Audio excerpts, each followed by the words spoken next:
Hi, and welcome back to the Wise Dreamer podcast. I am your host, Dawn Ori, and today I wanted to talk to you about starting a business. You know the slogan of this podcast is dream big, be wise, plan it out, and get it done.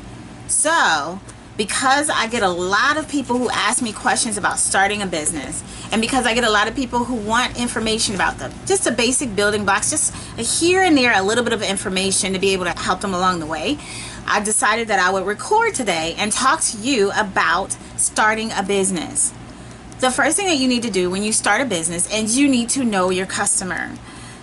What do I mean by know your customer? Some people call this define your avatar or build your avatar. What this really means is that you need to define the person that you are most likely to do business with, who will most likely do business with you. What do I mean by most likely do business? This is the person that whenever you talk to them about your business, if they see an ad about your business, if they see information about your business anywhere, they say in themselves and out loud, oh my God, I need that. That's the person that you are describing when you're talking about your customer. Some people say, well, everybody needs what I have. That might be true. But even though everybody needs it, not everybody is the most likely person to purchase it. So when you're thinking about knowing your customer, you're thinking about knowing the most likely person to do business with you by buying your product or your service, either on the short term or the long term. Now, you can segment that person into two people, a person who's curious about your product and will try it once or twice and then convert over to a long-term customer. You can also say, okay, who is the person who will try it, buy it, and be a raving fan for you? A raving fan is someone who is not only a person who does business with you, uses your product, loves what you sell, and is amazed by what you give them in terms of service. They are the person who will say, hey, so-and-so, check this out. I'm actually a raving fan of a couple of different companies. And because of that, they don't know this, but I've actually helped them sell at least hundreds of bottles of a specific inventory. They don't know that I'm doing it, but I do it because I believe so strongly in the product. I tell people about it. Other people buy it, other people try it, and I even give it away. So I know what I'm talking about when I say about a raving fan. You want people who want your product and love your product so much that they make it a part of their everyday life. But not only that, they also make it a part or try their best to share the information about what you sell or what services that you provide to other people. You want that. What does that person look like? How do I define that kind of person? You do a couple things. You sit down with a piece of paper and you just talk to yourself about, okay, so who is the person that I really want to help? What are their habits? What are their likes? What are their dislikes? What do they need from what I have that makes what I have the exact thing that will change the problem to the solution for them? You also need to think about what's their lifestyle. Fast food restaurants serve a really great purpose. Their purpose is to provide quick food fast for the hungry customer. That's the overall arching thing. White Castles specializes in people who like fresh grilled burgers with fresh grilled onions and tiny bite-sized pieces so that they can eat them fast on the go and it's not messy, it's not a big old thing. McDonald's, they actually sell real estate. They don't sell burgers. You just happen to get a burger, but the real estate is really what they do. But you have to know that as a business, what your customer really is looking for. For McDonald's, their customer is not you, the person who's buying the burger, but it's the person who owns the franchise. See the difference? So you have to think about their likes, their dislikes, their habits, their lifestyle. Where do they live? What do they eat? Where do they work? A person who is specifically looking to open a healthy eating service is looking for people who are in tune with their bodies as a lifestyle. So they care about what goes in their body. So they're thinking about their vitamins, their supplements, their foods. They're thinking about GMO versus non-GMO. They're thinking about smoothies and shakes and greens and sprouted foods and all of this stuff. They bring it down to that so that they'll know that when I bring this shake out, my customer is already looking for this shake because this shake satisfies this, and this in their needs list. What's their life philosophy? Same thing that goes with the person who is a healthy lifestyle person. Life philosophy, Christianity. Think about that. What am I going to sell as a Christian business owner to other people who are in the same lifestyle and philosophy that I am in? I'm going to sell Bibles. I'm going to sell journals that are for Bible study. I'm going to sell t-shirts that promote God. I'm going to sell, things that would give the Christian lifestyle or the Christian the life philosophy pieces that they need. What do they do on a typical day? Do they go to the gym in the morning? If they do, and I'm 24-hour fitness, I got them. Because they can be here in the morning. But if they're a person who has a sporadic schedule, I'm 24-hour fitness. So I'm dealing with the people who need variety in their schedule to be able to get to the gym. So I take the whole thing off the table of, man, I don't know, I don't have time. It's 24 hours in every single day, and we're open 24 hours of every single day. So here you go, 24-hour fitness. Think about a typical day for them. Think about what they consume. What things do they buy? What things don't they buy? What things do they love to eat? What things do they love to wear? For Jimmy Choo, he started out knowing that a certain woman with a certain style would like a certain type of shoe. So those are the ideas when you think about knowing your customer. Describe and define them perfectly. Know their habits and their dislikes and likes. Know their lifestyle. Know their life philosophy. Know what they do on a typical day. Know what they consume. So that's just one part of being able to start a business. That's the first thing, because if you don't know who you're selling to, what are you doing?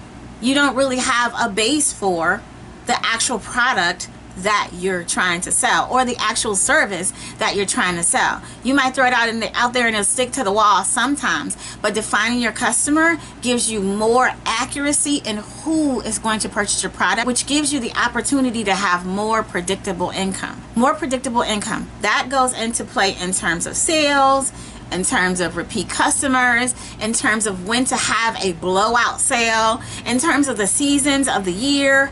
All of those things have to do with what and how your person that will be your ideal customer, what they consume and how they consume what they consume.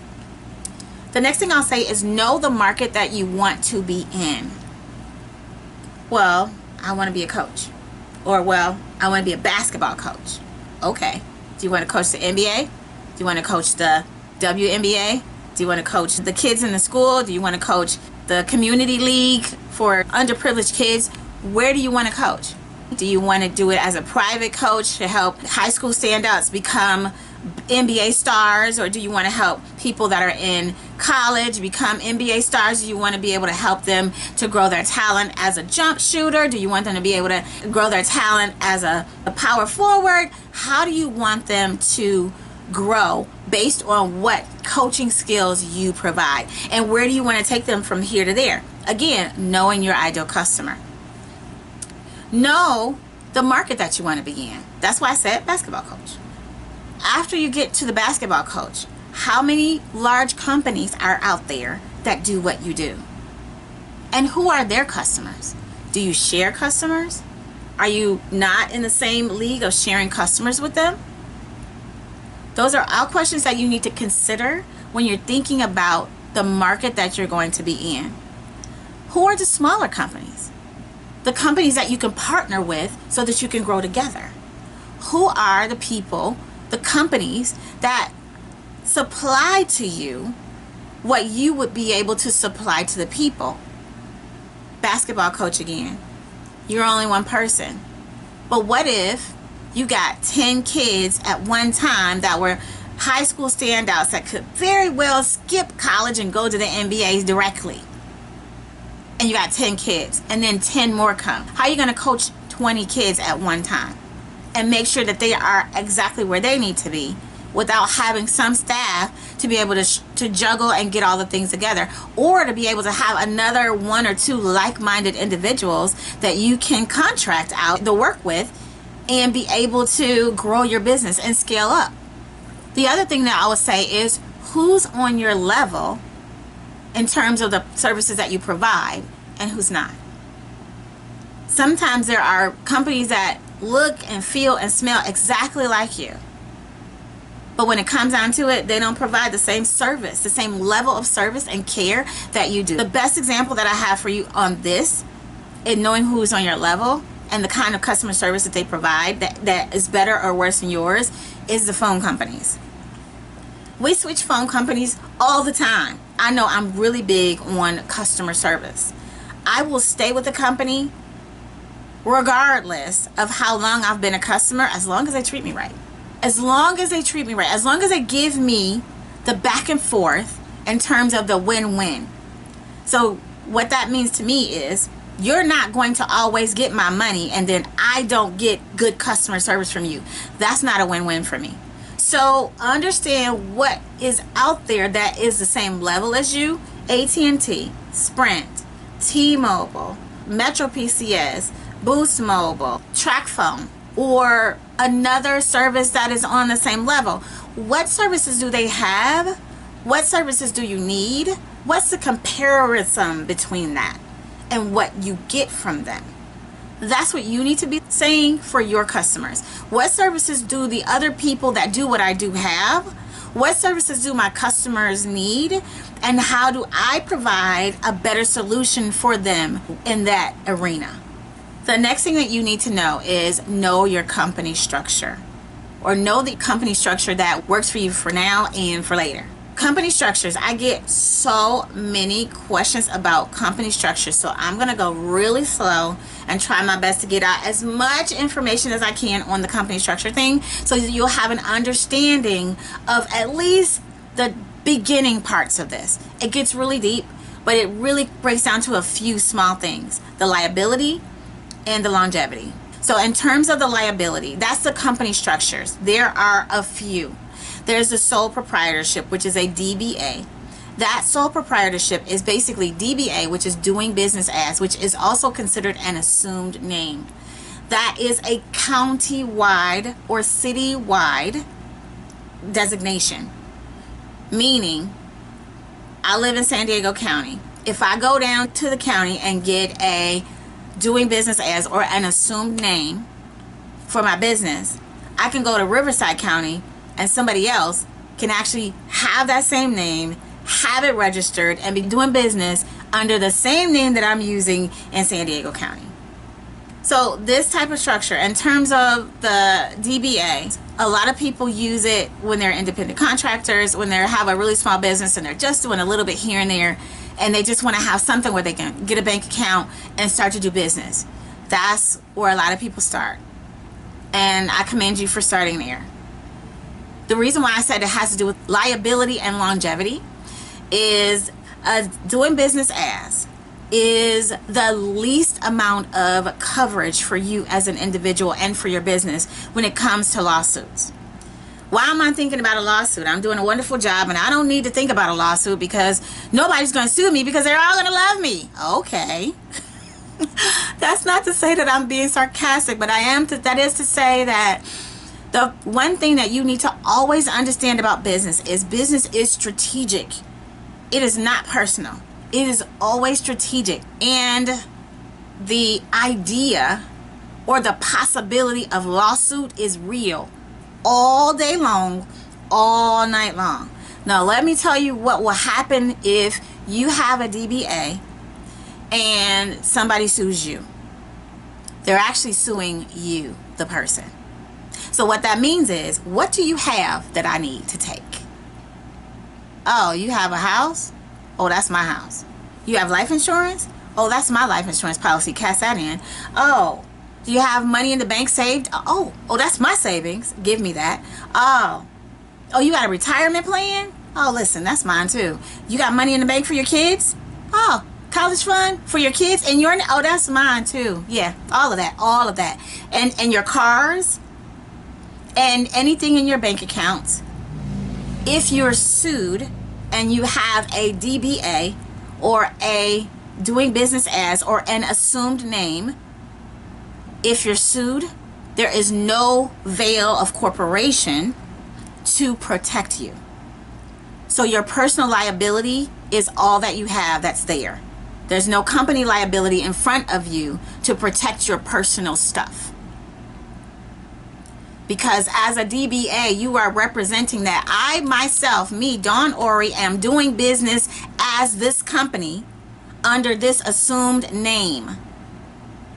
But that's it. There's no corporation. There's nothing to protect your personal stuff, because you, Dawn Ori, you, the person, are doing business without any legal protection around your personal assets. So that's that part. Limited liability company or limited liability corporation, or LLC. LLC is one or more members come together to form an entity to do business through. Doing business through is different than doing business as. So think about it in terms of that. Think about it like, I now form this corporation or this company that I, the individual, and the other members of this organization, or I, the individual, am running this company. But all assets, all liability, all things that can be sued for are owned and operated by the company, not me, the individual, or us, the members. Same thing with a partnership.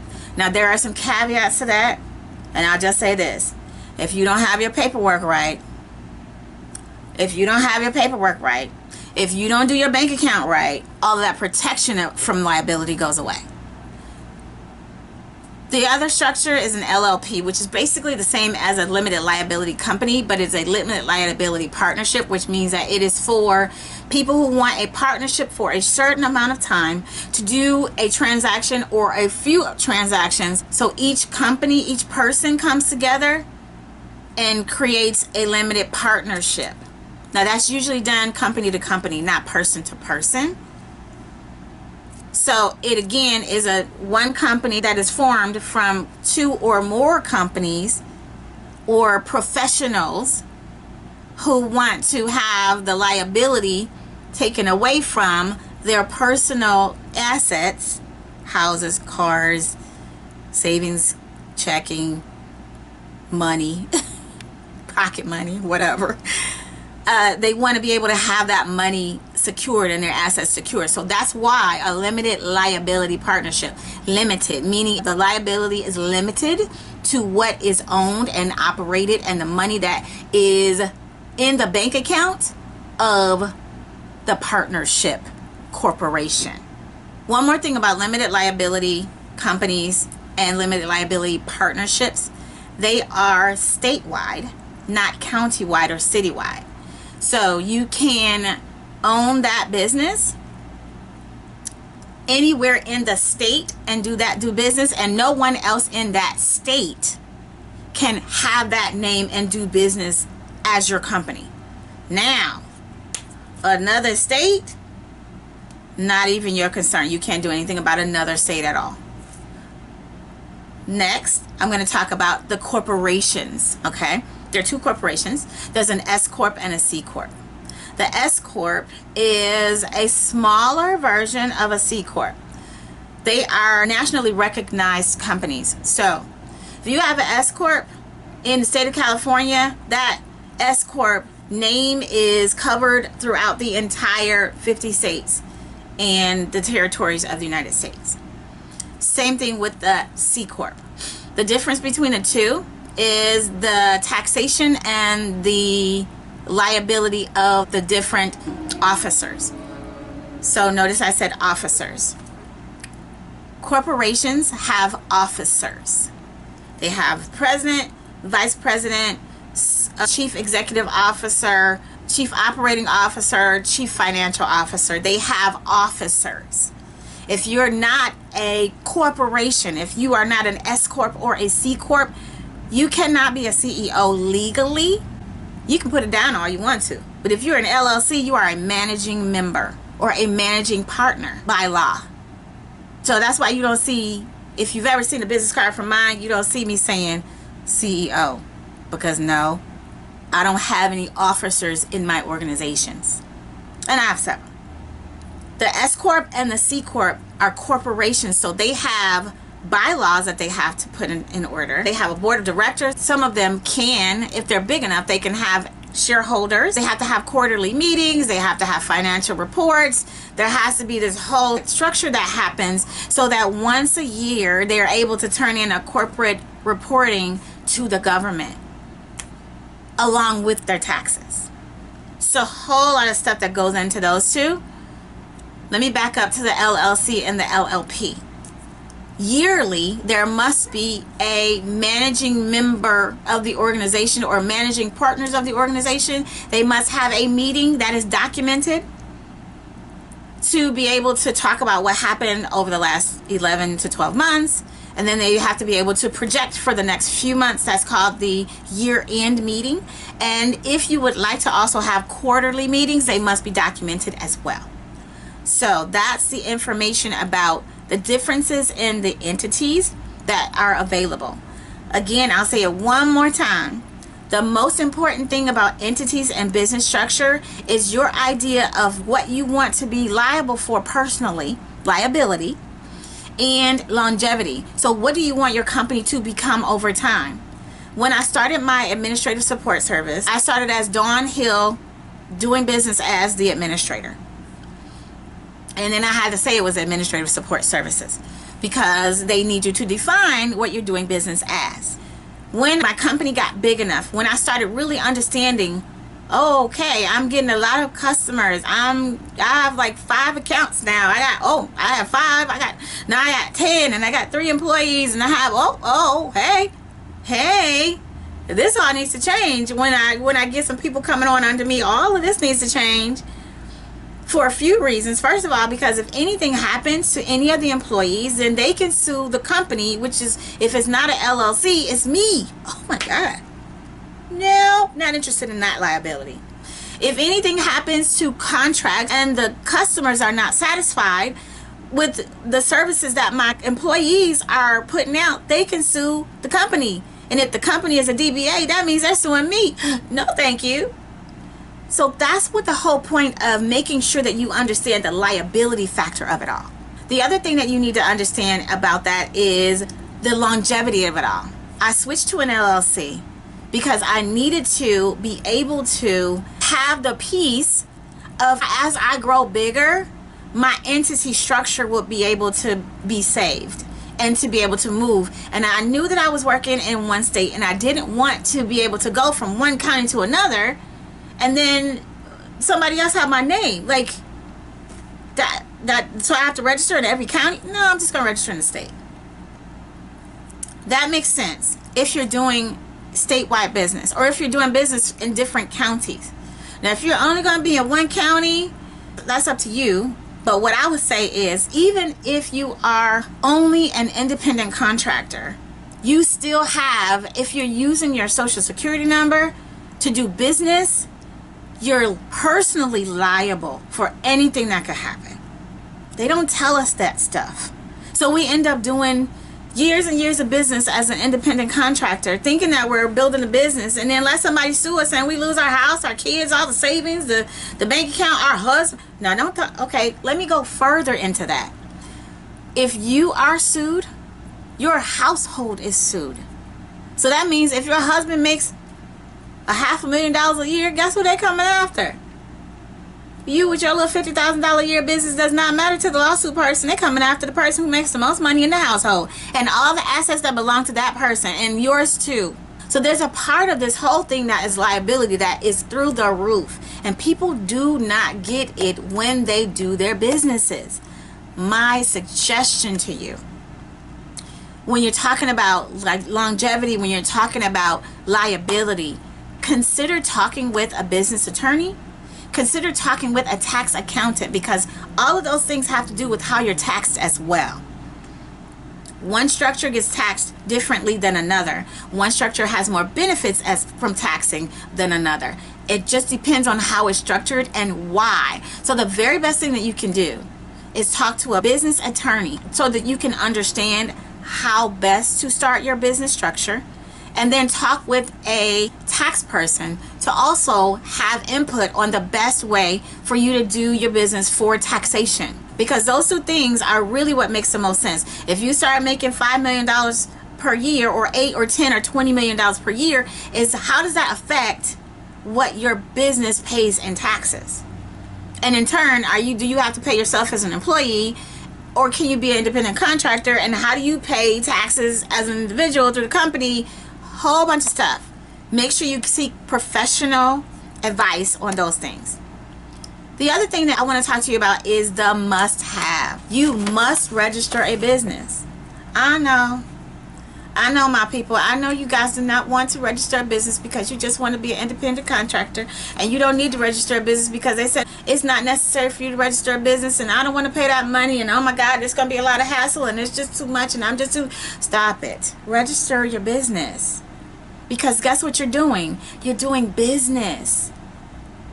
So you need to act like you're doing business and do business. Register your business. Now, when you register your business structure, meaning you'll be a DBA, a LLC, a LLP, a C-Corp, or an S-Corp, you will need an EIN number.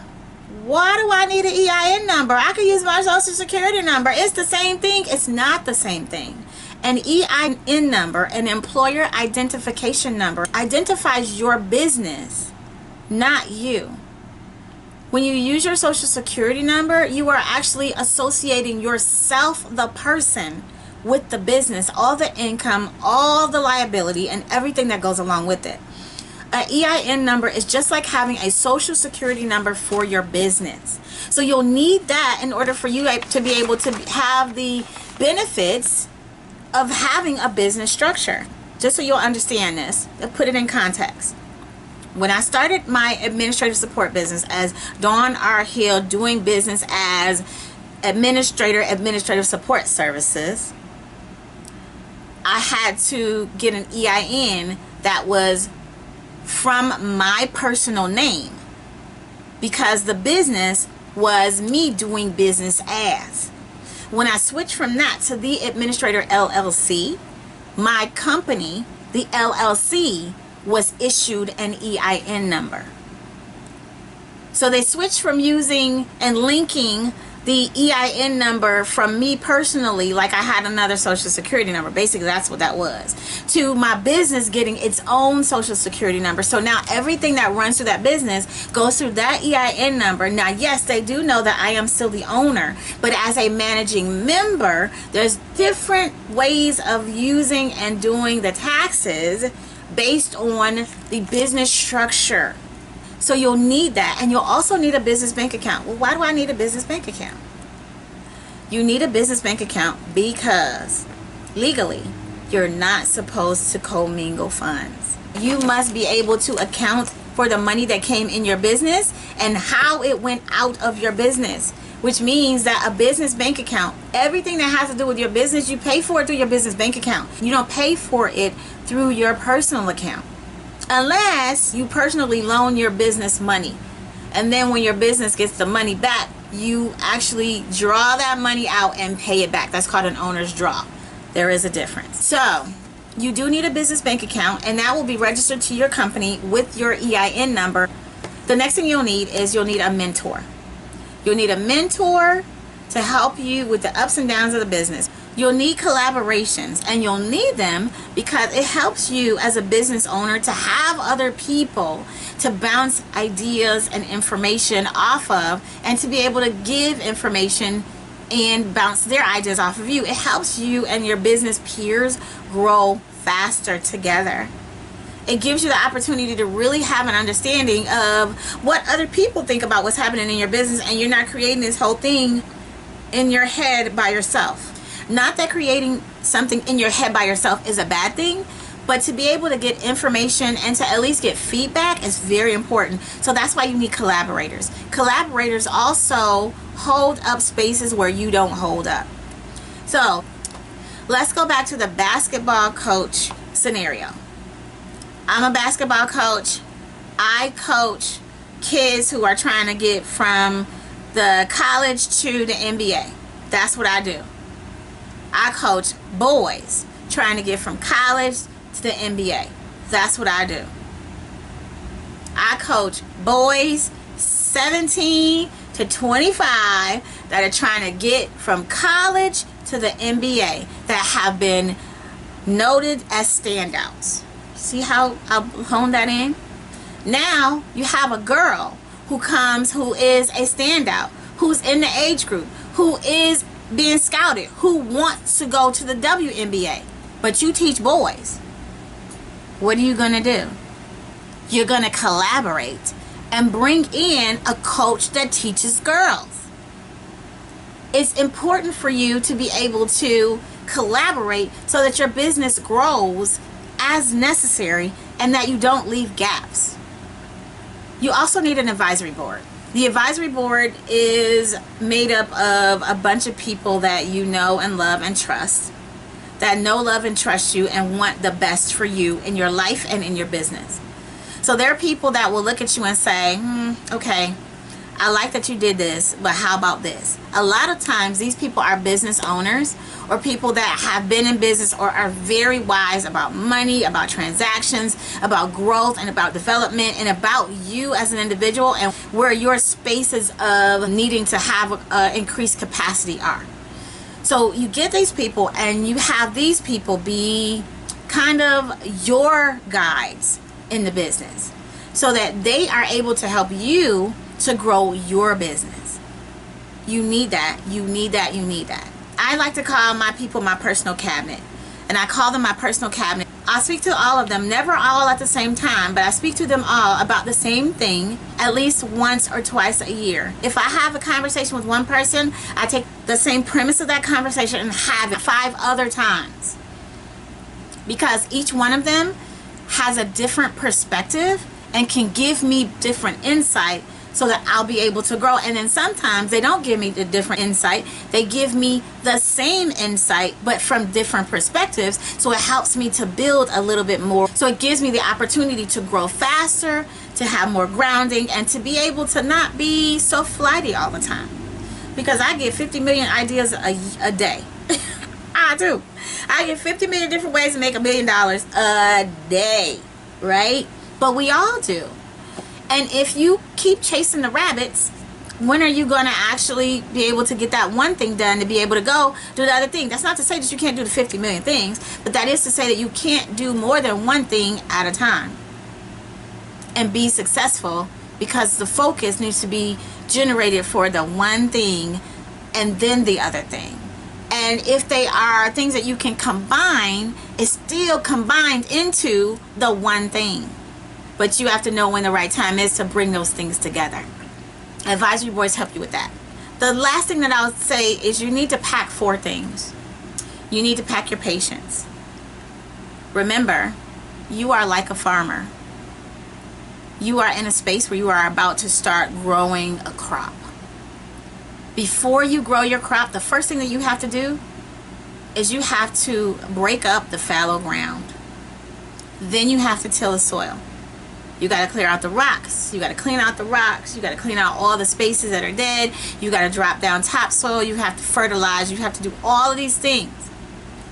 That's before you plant one seed. You have to make sure your irrigation is right. You have to make sure that your timing is right for when you plant your seeds. You have to make sure that the ground is raised and level and ready. Then you have to get the rows in where the seeds are going to go. And you have to have all the equipment that you need in order to be able to do that. Then you plant. And after you plant, then you have to water and you have to watch. You have to defend, you have to feed. You have to defend, you have to feed. You have to defend, you have to feed. Then you start to see something growing up. Exciting stuff happens when you start to see something growing up. But after you start seeing something grow up, you have to defend, you have to feed. Until it's harvest time. Then, and only then, do you get to start a harvest. But before you get to the harvest, you have to have the systems in place so that when the harvest comes, you'll be ready for it. Now you've got the systems in place. You've got the harvest, and it's coming, and it's time to get the harvest going. Where are your harvesters? You need people that are going to help you get the harvest. You have to have reapers.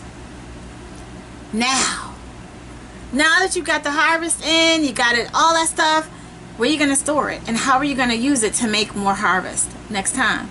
Because the sowing continues, the farming continues, the cycle of growth continues from one time to another. So pack your patience, because remember, you are a farmer. Number 2, pack your tenacity. Remember, you're a boxer. You are going to have to jab and bob and weave. You're going to have to, see and anticipate the punches. See and anticipate the pitfalls. See and anticipate the things that could throw you off your game. And you're going to have to move accordingly. You're going to have to bob and weave. You're going to have to. Because other than that, you won't win the round. And you have several rounds before you get to the prize. So pack your tenacity. The third thing that you're going to need to pack is your faith. Remember, you are just like all the other people who succeeded. Everybody who succeeded started exactly where you are. And no matter how long it took them to get to the place of success,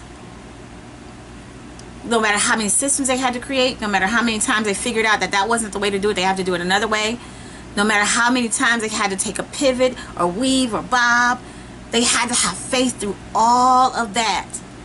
That what they said was going to happen in the beginning, the idea that was given to them, the divine implantation that was given to them, was something that can be brought into fruition.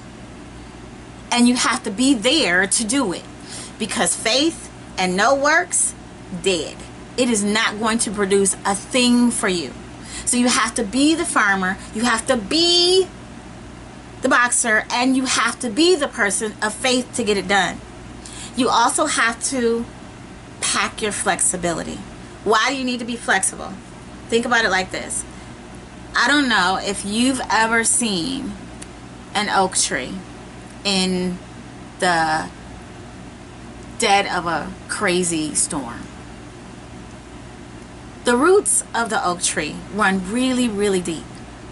As tall as the oak tree is, the roots are twice as deep. That's how trees grow. My grandfather and I talk about this tree that we've watched go through a storm. And the storm and the winds blew it from one place to another.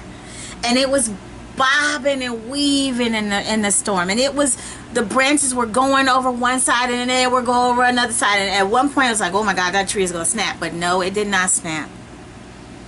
Because the roots were so deep. Because it was healthy, because it was strong, and because the wind was only intended to test it, not to break it, it survived. But that tree had to be flexible on every leaf and every branch. And it did lose a few leaves. And it might have lost a couple of branches. But it stayed through the end and was still giving whatever it needed to give. The branches that it lost grew back. The leaves that it lost rebudded on different branches, and it was still able to produce shade. That's what your business is supposed to do. On the other side of every storm, your business is supposed to grow up a little bit more and produce a little bit more shade. But you have to have the things in place from the start of your business. So I'll go back over them again. Know your customer. Know the market that you want to be in. Know your company structure. Know your must-haves and get them done. Know what you need and make sure you have that available to yourself. And pack your patience, pack your tenacity, pack your faith, and pack your flexibility. Thanks so much for listening to the Wise Dreamer podcast. I'm Dawn Ori, your host. Dream big, be wise. Plan it out and get it done.